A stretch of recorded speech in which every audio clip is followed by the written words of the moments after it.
I woke up early this morning and went down to the beach here at Skeens Creek and relaxed on the rocks to watch the sunrise.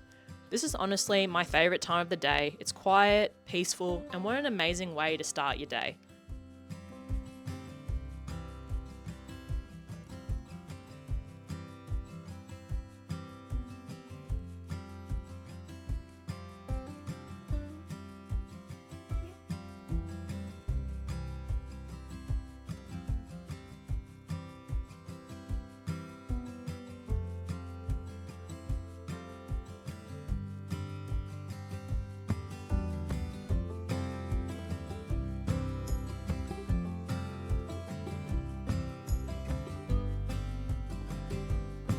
Today I drove back into the Otways and my first stop was Mates Rest.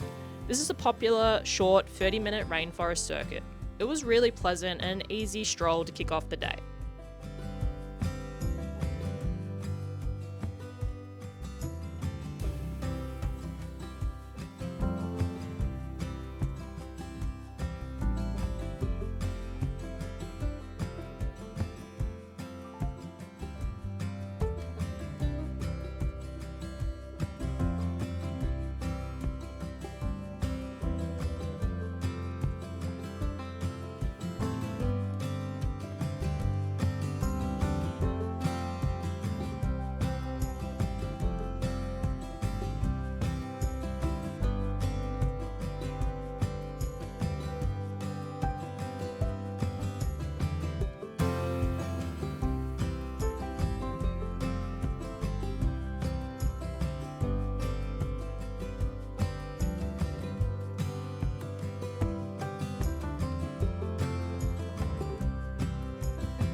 It's a dense rainforest with these tall myrtle trees that are over 200 years old.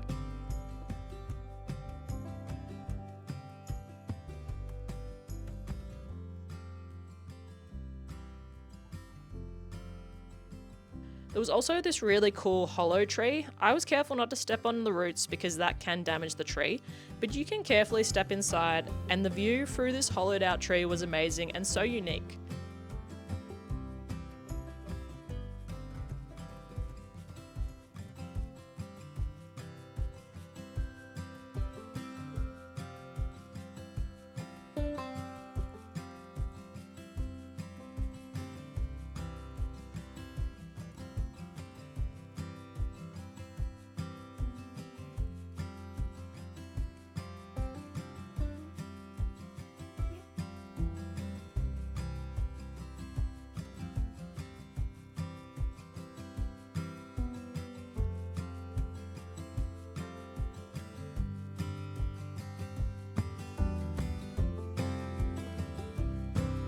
This walk was beautiful and with so many moss-covered trees, beautifully coloured ferns, and some pretty large spiderwebs, so better watch out. But overall, this walk was stunning.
Then it was on to Cape Otway, where the oldest lighthouse in Australia is located. The drive was once again very scenic, and this area has a very high population of koalas.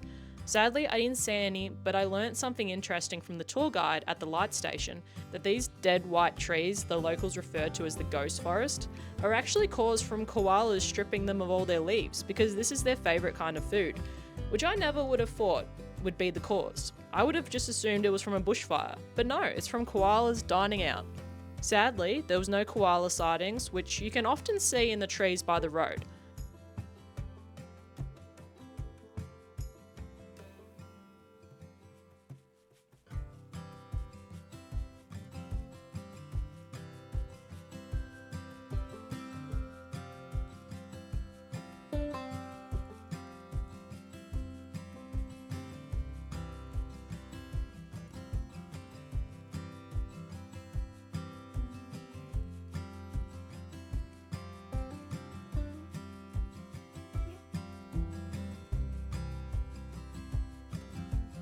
I arrived at the Cape Otway light station and paid for entry, which was $11. The lighthouse itself is going for a restoration project after a storm damaged the structure.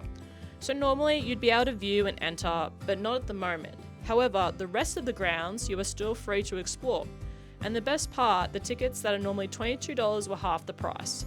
So despite being disappointed, not being able to check out the lighthouse itself, you can still view it from afar, and there is so much history to learn about here that it was well worth the price of admission.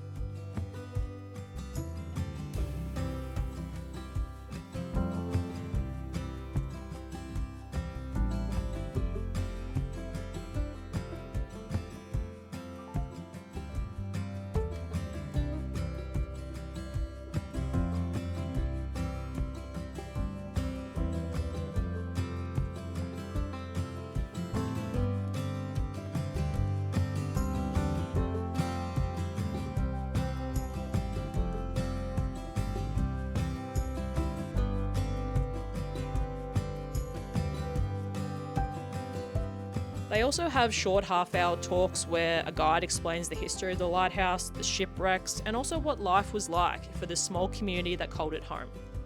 My favourite story from the talk was a saying sailors had back in the day about the lighthouse. White light, you're alright, red light, you're dead. Because from a distance, the light from the lighthouse is white, but if you come too close within 2 kilometres of shore, it would appear red. And on these large sail ships, if you saw that red light, it was already too late, because you couldn't change course or avoid disaster, and it would inevitably crash into the reef. It's not called the shipwreck coast for nothing, as many lives were lost, and for that reason the lighthouse was built in 1848 to help guide ships that were sailing to Australia. For many migrants, Cape Otway was the first sighting of land after spending months at sea.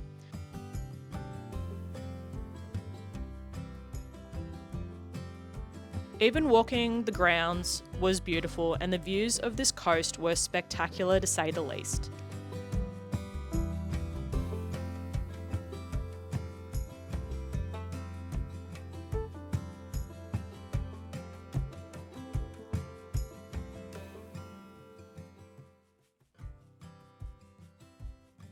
You can even stay here in the cottages they have set up to house guests, and I was told these are haunted by the old residents. The guide told us some of these ghostly interactions and stories, which was fun, but I'm not sure I'd be game enough to stay here.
cool to walk around and check out all the different buildings and learn what they were used for and the way of life on this isolated station in these harsh conditions.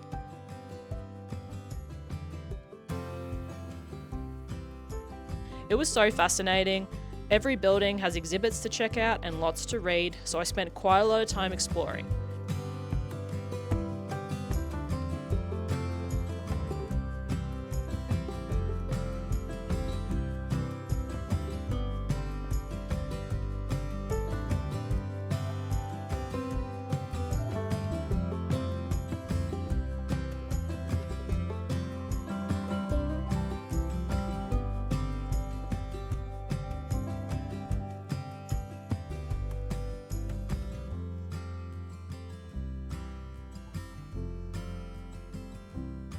But I had a really nice time here. I love history and I would highly recommend checking it out, especially when the restoration of the old lighthouse is complete to get the whole experience, which I will definitely be coming back to check out, that's for sure.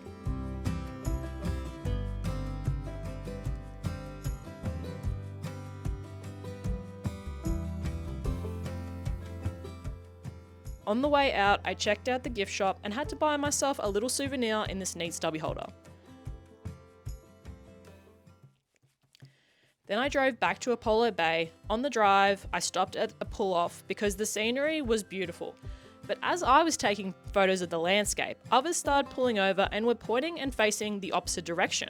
And it turns out there was a koala sitting in the tree across the road, which I had totally missed, but I did manage to snag some footage of him, so I did manage to see a koala in the wild after all.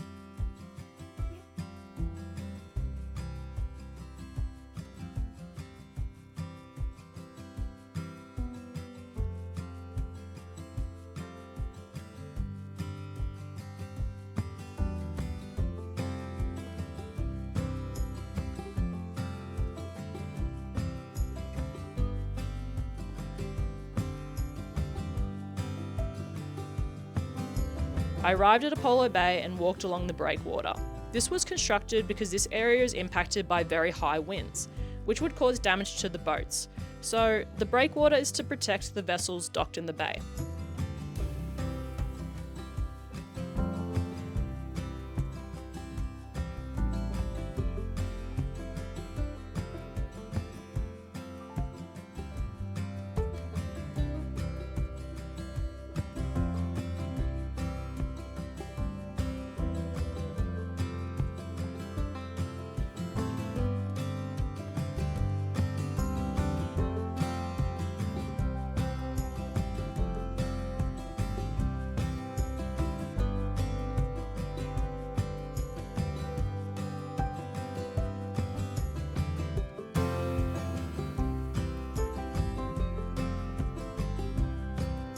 Then I walked back into town via the beach, and the views are just awesome.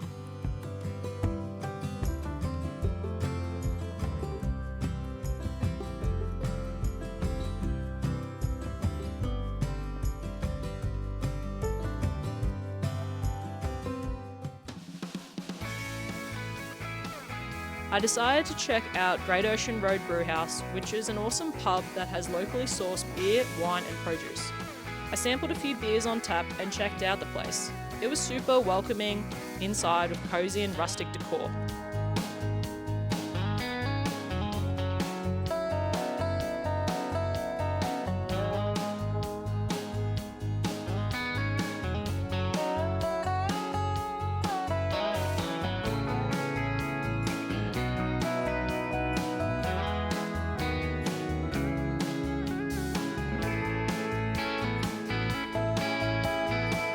They also had a beer garden, and the outdoor areas was nice to sit and enjoy a cold frothy.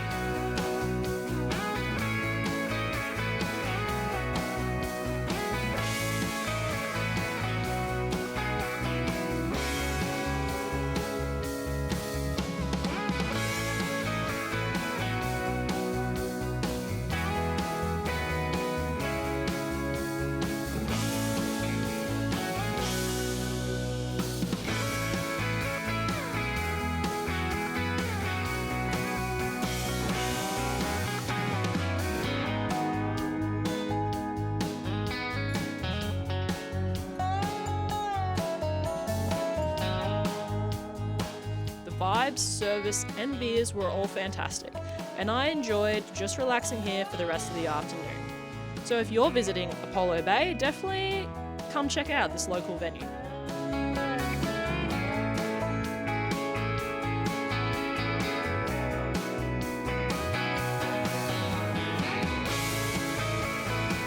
Headed back to my campsite and called it a night because tomorrow I'm getting up bright and early to head to my next destination as I continue down the Great Ocean Road.